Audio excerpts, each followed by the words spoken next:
He's no nonsense, speaks his mind, says what you're thinking, and other horrible cliches. Stand up with Pete Dominick. Indy, Sirius XM 104.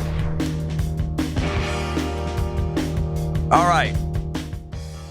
I'm really happy that our next guest is here. He's a listener to the program, used to listen to us in the afternoons, and he's called a couple times. Last week he called, and he was really made some very interesting and I think thoughtful remarks. And while he was talking, I wrote down his phone number. I can do that. I'm like my own little NSA here. Your numbers come up when you call, folks. Sorry. Anyway, I gave him a call. I told him I would, and we talked for a while after the show last week. And I invited him to come on the show and talk a little bit more about his life and his job and what he's doing now. Let me tell you a little bit about him. He's a U.S. Air Force veteran. He served during Operation Desert Storm. After that, he spent 10 years in upper management experience, companies like Pepsi Cola, CMA, CGM of America. And then he shifted his focus to education. He's worked in instructional and leadership roles on the campuses of Norfolk State, George Washington University, and Prince George's Community College. And then he began working at the what's called the Maya Angelou Public Charter High School, where he is now a assistant principal. Worked his way up there, and he's the school's dean of students, I guess. Are you both of those things, or one then the other? He holds a BS and a master's degree, bachelor's and a master's in communications from Norfolk State University, and his wife is also an assistant principal at Prince George's County, and they are the proud parents, as he told us last week, of 6 children. Mr. Stephen Foster, I'm so glad that you were able to join us this morning. Thank you for getting up early and calling in. Good morning, Pete. Good morning. How's everything going? Everything is good. I want to rehash our off-air conversation. I want to talk to you about race in America. I want to talk about your school, the type of kids that go there, you name it. So I really appreciate you being here. Can we start with a clip from the president, Stephen?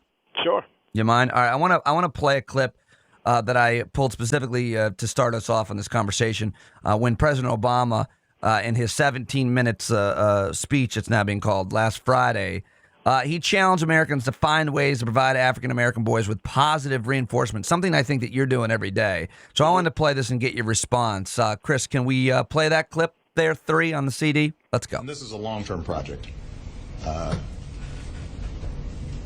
We need to spend some time in thinking about how do we bolster and reinforce our African-American boys. And this is something that Michelle and I talk a lot about. There are a lot of kids out there who need help, who are getting a lot of negative reinforcement. And is there more that we can do to give them a sense that their country cares about them and values them and is willing to invest in them? I'm not naive about the prospects of some brand new federal program. I'm not sure that that's what we're talking about here, but I do recognize that as president I've got some convening power, and there are a lot of good programs that are being done across the country on this front. And for us to be able to gather together business leaders and local elected officials and clergy and celebrities and athletes and figure out how are we doing a better job helping young African-American men feel that they're a full part of this society and that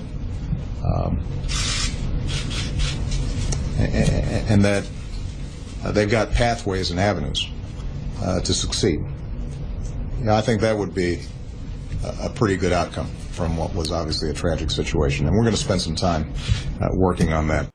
And it sounds like with my conversation with you that your parents did that for you, Stephen, and that you're doing that for a lot of young men today. Tell us about your childhood growing up. Well, that's exactly right. Let me first start off by saying that, I have the utmost respect for the president. I think that, people can Monday morning quarterback all day long. But that tightrope that he has to walk, of including everyone in his conversations and not trying to sound too biased against one side, I think that's a job that, most people would find not only challenging but almost impossible, because any slip of the tongue, you get so many different comments on so many different media outlets saying, "Oh, the president's this, the president's that." What he outlined in that clip that you just played is exactly the struggle that we have here at the school. And when you talk about people like me, when I grew up, I was fortunate enough to come from a two-parent household. I had a loving father who was a minister. I had a loving mother who was a nurse. And I was given just different views in life. And so I came up in a household where we respected every race. We respected all cultures. I think when we talked before, I told you that, obviously I've had a peer into culture from different avenues. We watched the Lawrence Welk show at my house. We also watched Soul Train. We watched Good Times, but we watched Star Trek. And so we got a good mixture of, that different cultures from all over the place. You told me, and it's weird how you say one thing off the air and a different thing on the air, Stephen. You also told me that you watched the show Mad About You. Well, I mean, did you not want to say that? Was that not for public consumption? Let me clarify. So, I didn't watch it. When you're channel surfing, you walk past it. And so, right. When you get to Mad About You, you hurry up and turn the channel. And so I said, right. Back in the day, we used to make jokes about your old show, and the running joke was, your show was so terrible, I would rather. And so I said I would rather watch a marathon of Mad About You. So you took that as me being a fan of Mad About You. Oh, all right. I stand corrected. You're right. I was selectively hearing. Your parents exposing you to as many different cultures as possible is really important. But what about the idea there that black folks in America are a minority and other minorities are minorities? So you're growing up, some would argue, in a white world, and so you don't have to seek it out as much because it's predominated by that. Where unless you're in an all black neighborhood, and even then, you probably work in a place where there's a lot more white folks and other minorities, and so it's different than for me. For example, I live in a predominantly white neighborhood. I'm growing up in a predominantly white country. And so for me to seek out other experiences and cultures, I really do have to make more of an effort to turn the channel. That's one way, much less mix with folks that, whether it be at church or in any social function. Right. So is that different then for folks that are minorities growing up in America, that it's just part of life mixing with everybody?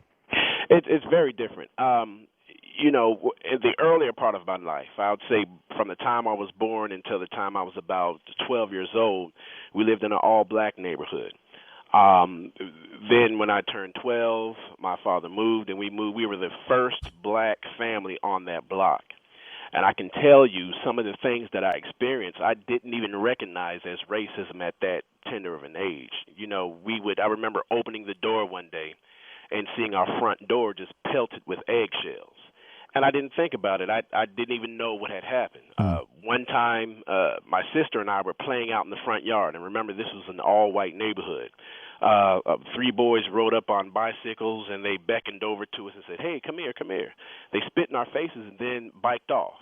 Even then, Pete, I had been so sheltered from racism, I didn't even understand what was going on. All I knew was just somebody spit in my face, and I needed to get it off. It wasn't until I got a little older and I started experiencing racism at a higher level as to what I understood what was happening. Unfortunately, fortunately or unfortunately, that's not the experience that the students that I have here. The experience of the students I have here at the school, the only positive role models they have in their life happen to be their mother or their grandmother. And it's really odd because you see that the black male has almost but disappeared from their life. The only time that they interact with a male would be from whether it's a police officer, whether it's a public defender, whether it's someone in authority that's telling them what to do. as opposed to how to live their life and how to love their brother and sister. Well, let's tell everybody about your school. Sorry to interrupt you, Stephen, but Sure. you are the assistant principal of the Maya Angelou Public Charter School in Washington, D.C. It's a very special school, very special program dealing with what population? So we deal specifically with the disenfranchised youth here in Ward 7 and Ward 8, and all over the District of Columbia. In 1997, our founders, David Dominick and James Foreman, they wanted to create a space where students would not be held back because of their past. Our founders were public defenders, and they were accustomed to seeing students who would get in trouble with the law, and then when they got sent back to school, the cycle would repeat itself. So the idea is, hey, let's find out what's getting them in trouble. Let's find out what they need, and let's focus on that and get them to that path of success. How do you classify quickly a young man? Is it all boys? No, we're co-ed, so it's boys and girls here. So how do you classify a young man, young woman as disenfranchised? What are the type of criteria that needs to be met to get into the school? So the criteria for disenfranchised is too wide for me to even discuss within the time that we have. We actively seek out students who, when I say haven't been successful in other school settings, students who have been expelled from other schools, students who have been suspended for a myriad of reasons, whether it's fighting, drugs, truancy, all different types of things that keep that student from progressing as the average teenager in America would progress. And so our average student here is anywhere from 3 to 4 grade levels behind in reading and math. And so we have a very small window of opportunity to get those students from where they are to where they need to be to either receive a formal education, learn a job trade, or go out into the workforce in some type of way. And talk to me about success stories there at school. We're talking to Stephen Foster, the assistant principal at a school in Washington, D.C. called Maya Angelou Public Charter School. It must be amazing when you see students leave and succeed. And Pete, you know that it's true. This is not an easy job at all. I can't imagine just working in any school with all well-behaved children, students of means, much less a school like yours where you literally go out and try to find the quote disenfranchised and fill an entire school with it. We most of us can't imagine what you deal with every day and how difficult that must be. And let me say this, Pete, if we didn't do it, who would? There are students who are out in the street, literally, who have been kicked out of schools, and that's a whole cohort of teenagers that are not getting what they need, out getting in trouble. Somebody has to be there for them. And I think that's the big difference between our school and other schools where, like you say, you have well-behaved students who want to do well and who know what they're doing, right? So you have to, if you work here, you have to have the heart of, I want to help these students. If not, the students will see right through it. You're here for a paycheck. The biggest success story that I've had, when I first started here, I started as an English teacher, and I had a young man who was in my class that just refused to do anything. He would come into the class, he would put his head down on the desk. I would try to get him to do work. He just wouldn't do anything. If he did wake up, he would be a disruption in the class. So I worked with this young man and worked with him, and I leaned on my peers. Hey, how do I get this young man engaged? Once I got to know him, once I found out what he liked to do, I infused what he liked to do with the daily lesson. I made him my errand guy. Hey, can you do me a favor? Can you run this down to the office for me, right? And so between that and the counseling group here, you fast forward to today, 2013, this young man is a cadet at the D.C. Fire Department. He's taking classes part-time at a community college. He comes up to the school. a source of help for him when he gets to a part in the academy where he needs help in and he needs to study. The teachers help him out as much as possible. And, you know, when I saw that guy walk across the stage and I knew that he was going to the fire academy, there's no money on the planet that could substitute that feeling of knowing where that young man came from and knowing where he's going. That's true wealth. It wealth is. of spirit. Yes, sir. That's amazing. When you look at, and I'm going to be coming down there the first or second week of September, and I'm coming to the school, and I want to be introduced to these kids, and I want to learn more about the program. And Stephen and I talked about this off the air, and I'm really looking forward to that. Where are we today with race in America, Stephen? I mean, I know that's a huge, huge question, but where are we? Are you optimistic? I am optimistic. You have to be optimistic because the only other thing that's left is pessimism. And if we live in a world in pessimism, then we're not looking forward to the big change that needs to happen. You know, I painted the picture of wins and losses by looking at a seesaw, right? And if you have Black America and other on one side of the seesaw, and then you have the other portion of America on the other seesaw, it's almost like every time we have these big social, political issues, one side of that seesaw tips. Right. So it started with, let's say, O.J. We felt like, quote unquote, we won when O.J. got off, and so the seesaw tipped on one side. And then Michael Jackson got in trouble, and so the seesaw tipped on the other side. And, you know, every time Michael Vick got in trouble, so the seesaw tipped again.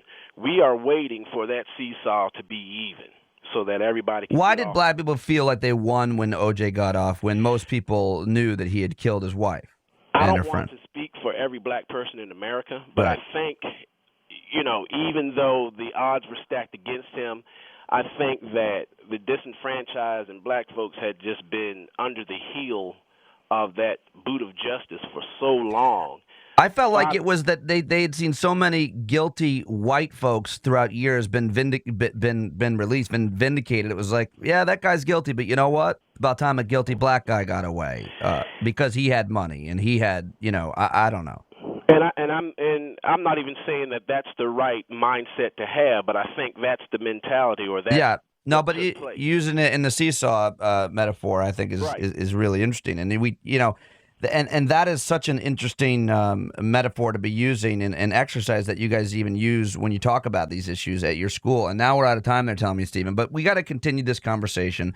And Stephen Foster is just one of many listeners who every day stands up for an entire group of people at his school, and I look up to you, man. I look forward to you being a mentor of mine. Thanks, Pete. Thanks, Pete. And I'm so looking forward to you coming down in September. Absolutely. You got my word on it. At Foster Vision, by the way, on Twitter, if you want to reach out to him or follow Stephen. Stephen, thank you so much. Thanks, Pete.